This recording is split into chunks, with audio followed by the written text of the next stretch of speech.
왼편에 있는 지하 구조물 얘는 뭐 다 완성이 됐습니다. 그런데 자세히 보시면 맞은편에 있는 이 땅, 얘는 요만큼 기초까지 파 내려갔는데 그러면서 요렇게 45도 정도 각도로 해놓고 땅을 파 내려간 걸 볼 수 있습니다.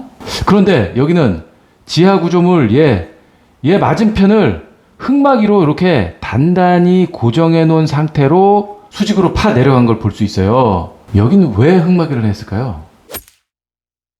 흙막이를 왜 했는지를 알려면 먼저 우리 아파트 지하엔 어떤 시설들이 들어가는지부터 알아야 됩니다. 우선 지상에 차 없는 아파트, 요즘 뭐 신축은 대부분 이렇잖아요. 그러다 보니까 지하엔 주차장이 빽빽하게 들어갈 수밖에 없는 거죠. 거기다가 세대당 주차 대수도 1.2대 이거 이상으로 많아졌고 주차폭은 또 더 넓어졌어요. 10cm 더 넓어진 주차장 폭이죠. 지하에 들어가야 하는 공용시설도 많습니다. 아파트 단지에 전기 들어오잖아요. 22,900V 엄청난 고압 상태로 들어옵니다. 이걸 우리 세대에서 사용하는 220V 그러니까 100분의 1로 낮춰주는 장치가 이런 전기실에 있는 건데 이런 고압의 전기선은 땅속에 묻혀서 인입되거든요. 그래서 전기실은 지하에 있어야 됩니다. 전기실 바로 옆에는 뭐 비상시 가동되는 발전기실 얘도 있어야 되는 거고 그리고 물탱크실, 뭐 빗물 저류조 이런 물을 되게 많이 담아놓는 시설들 이런 것도 다 지하에 있어야 되는 거죠. 하중이 엄청날 거니까. 이런 물탱크실 옆에는 또 물을 보내주는 기계장치가 있어야죠.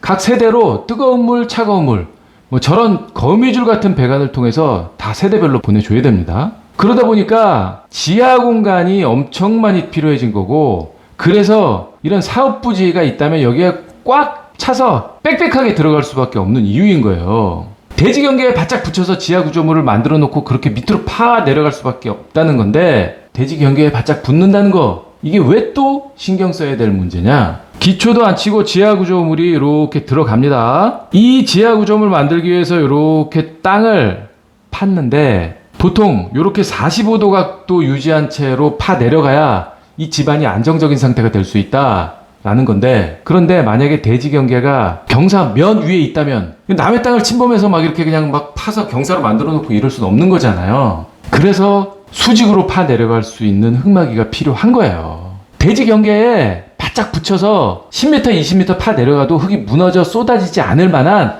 튼튼한 이런 버팀대가 이렇게 있어야 되는 거라고요. 얼마나 깊이 내려가느냐에 따라서 또는 뭐 흙의 상태에 따라서 다양한 흙막이 공법이 존재하는데 원리는 다 똑같습니다. 쏟아지지 않게 버텨주는 거. 사면으로 이렇게 흙막이 벽이 잘 설치되어 있고 이게 밀리지 않도록 서로 맞은편 흙막이까지 이렇게 버팀대를 길게 고정해 놨어요. 코너벽도 마찬가지죠. 이렇게 서로 직각으로 만나는 코너벽이 밀리지 않도록 모서리 부분에 철골을 대놓은 거죠. 이걸 스트러트라고 합니다. 굉장히 촘촘한 이런 스트러트 덕분으로 양쪽에 있는 흙막이 벽이 서로 이렇게 쏟아지지 않게 잘 막아주고 있는 거 이런 거는 좋은데 그런데 이런 스트러트 방식에 치명적인 단점이 있습니다. 지금 빨갛게 스트러트 방식으로 흙막이를 해 놨어요. 서로 마주보고 있는 흙막이끼리 버티게 이렇게 해 놓은 거죠. 회색의 점선이 지하 본 구조물 들어갈 자리고요. 지하 1층, 지하 2층, 2계층으로 본 구조물이 들어간다고 했을 때 가설 흙막이 시설인 스트러트 때문에 본 구조물이 걸리잖아요. 이런 부분, 이런 부분, 이런 부분, 이런 부분 여기가 걸리는 거예요. 사진으로 보면 이쪽 안쪽 벽으로 이렇게 쭉 벽이 들어가야 될 건데 지금 이런 게 다 벽이 올라갈 때까지 전부 다 걸린단 말이에요. 그렇다고 얘를 미리 해체해서도 안 돼요.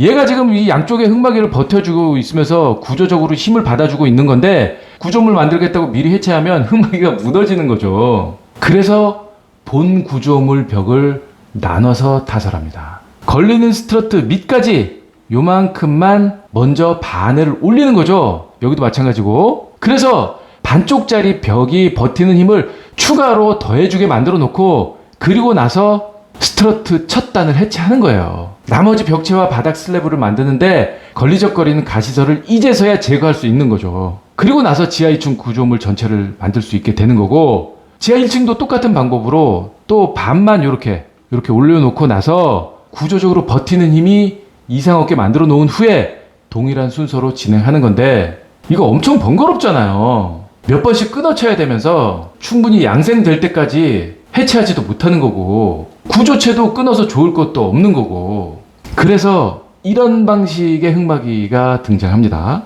흙막이 뒤쪽으로 심어놓은 이런 그 수많은 앵커들 이게 이제 저 흙막이 뒤쪽으로 이렇게 쭉 들어가 있거든요. 이렇게 뒤쪽으로 심어놓은 철선이 흙막이 벽을 쏟아지지 않게 잡아주는 역할을 하는 이걸 어스앙카라고 부릅니다. 흙막이 뒤쪽에 요 앵커가 이 흙막이를 잡아주는 이런 방식이다 보니까 땅 파고 구조물 작업하는 이쪽 여기는 뭔가 걸리적거리는 게 없어서 완전 너무 편한 방법인 건데 그런데 얘도 자세히 보시면 결정적인 단점이 있습니다. 이 대지 경계 여기 있잖아요. 이 대지 경계 여기서부터 이만큼은 철선이 넘어간 거예요. 남의 땅을 침범하는 공법이라서 저 땅 주인한테 허락을 받아야 가능한 공법이에요. 근데 이게 또 쉽지 않아요. 어쨌든 이런 거 다 극복하면서 흙막이를 끝나고 나면 열심히 지금부터 땅 파 내려가면 되는 건데 지금부터는 민원이 장난이 아니거든요. 대형 덤프 트럭이 수십 대씩 뭐 하루 종일 퍼 날라야 하는 거라서 이 먼지도 많이 나고 소음도 심할 수밖에 없고요. 그래서 현장에선 아예 토공사 기간 동안에 이렇게 뒤쪽에 물 가득 싣고 계속 하루 종일 돌아다니면서 물을 뿌리는 이런 물차를 운영합니다. 현장 내 가설도로에서 먼지가 날리지 않게 계속 물 뿌려줘야 되는 거죠. 이런 물 분무 장치도 있어서 공중에 날아다니는 먼지도 흡착돼서 떨어질 수 있도록 이렇게 운영도 하고요.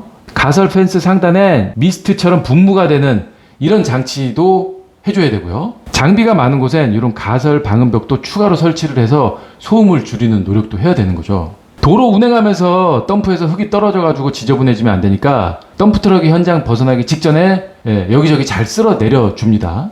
바퀴에 묻은 흙을 씻어주는 세륜 장치 이도 뭐 당연히 설치해 놔야 되는 거고요.